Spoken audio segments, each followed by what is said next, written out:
নমস্কার বন্ধুরা, আমি প্রমিত। আসুন বন্ধুরা, আমরা এই বাক্যটিকে ইংলিশে ট্রান্সলেট করি। দেখুন বন্ধুরা, বাক্যটি কী আছে?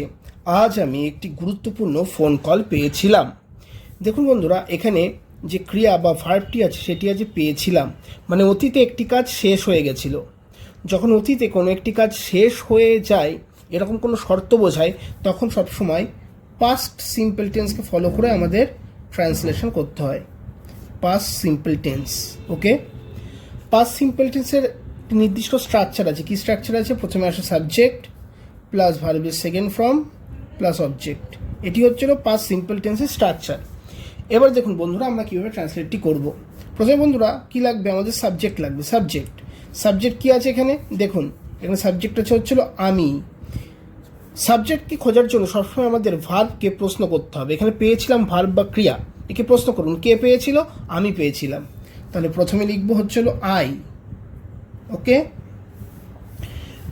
তারপরে দেখুন, তারপরে বলছে ভার্ব এখানে কি? পাওয়া, পেয়েছিলাম। ফোন কল পাওয়া ইংরেজি সাধারণত লিখতে হয় রিসিভড, এবং ভার্বের সেকেন্ড ফর্ম বলেছে, তাহলে হবে received, RECEIVED, received. I received, আমি পেয়েছিলাম। কি পেয়েছিলাম? ফোন কল পেয়েছিলাম। কিরকম ফোন কল? একটি গুরুত্বপূর্ণ ফোন কল। তাহলে I received an important, IMPORTANT, important. I received an important মানে হচ্ছিল গুরুত্বপূর্ণ। এখানে দেখুন, ইম্পর্টেন্টের আগে হচ্ছিল আই, ভাওয়েল আছে, সেই জন্য এখানে এ না বসে অ্যান বসলো, okay. So I received an important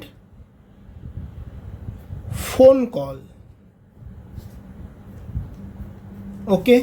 I received an important phone call. কবে পেয়েছিলাম? আজ পেয়েছিলাম। তাহলে শেষে দিয়ে দিন টুডে, TODAY, টুডে। এ হয়ে গেল একটি কমপ্লিট ট্রান্সলেশন পাস্ট সিম্পল টেন্সের ওপরে। I received an important phone call today. বন্ধুরা, ভিডিওটি ভালো লাগলে অবশ্যই আমার চ্যানেলটিকে সাবস্ক্রাইব করুন।